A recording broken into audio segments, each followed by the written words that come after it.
بسم اللہ الرحمن الرحیم۔ السلام علیکم رحمۃ اللہ وبرکاتہ۔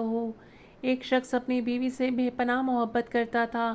بدقسمتی سے بیوی کو جلد کی بیماری لگ گئی، جس سے دن بدن اس کی خوبصورتی بدصورتی میں ڈھلتی چلی گئی۔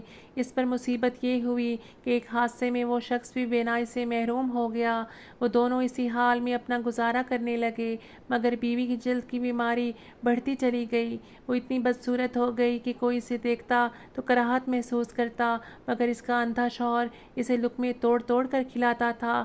وہ سوچتی کہ اگر میرا شوہر اندھا نہ ہوتا تو شاید اس کا شوہر اس کے ساتھ نہ رہ پاتا، اور وہ اپنے آپ اسی حال میں اپنے شوہر کو دکھانے سے پہلے ہی مر جاتی۔ اور پھر اللہ پاک کی جانب سے کچھ ایسا ہوا کہ وہ عورت اسی حال میں انتقال کر گئی۔ اس کا شوہر اپنی بیوی کی خوبصورتی کو یاد کر کر کے روتا اور آنسو بہاتا۔ کسی طور پر بھی وہ چین نہیں پاتا تھا اور اپنی بیوی کی کمی کو بے حد محسوس کرتا تھا۔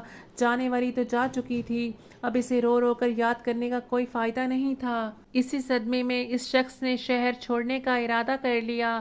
اس شخص نے اس شہر میں موجود اپنا کاروبار، اپنا گھر، سب کچھ فروخت کر دیا اور دوسرے شہر جانے لگا تو راستے میں کسی نے آواز دی، اب تک تو تمہاری بیوی تمہاری آنکھیں بنی ہوئی تھی، وہی تمہیں پکڑ پکڑ کر راہ چلاتی تھی، وہی تمہاری مدد کرتی تھی، اب کہیں اکیلے کیسے جاؤ گے؟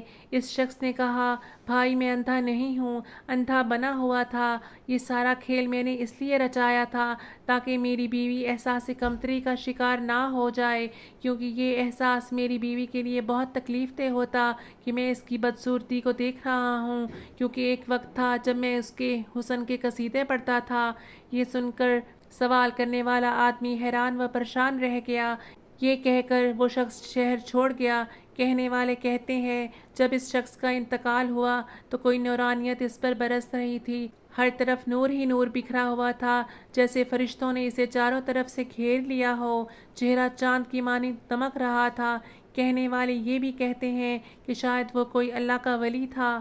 اللہ پاک ہمارے درمیان ہر رشتے میں ایسی ہی محبت پیدا کرے۔ اللہ پاک ہم سب کو نیکی پر چلنے کی توفیق عطا فرمائے، آمین۔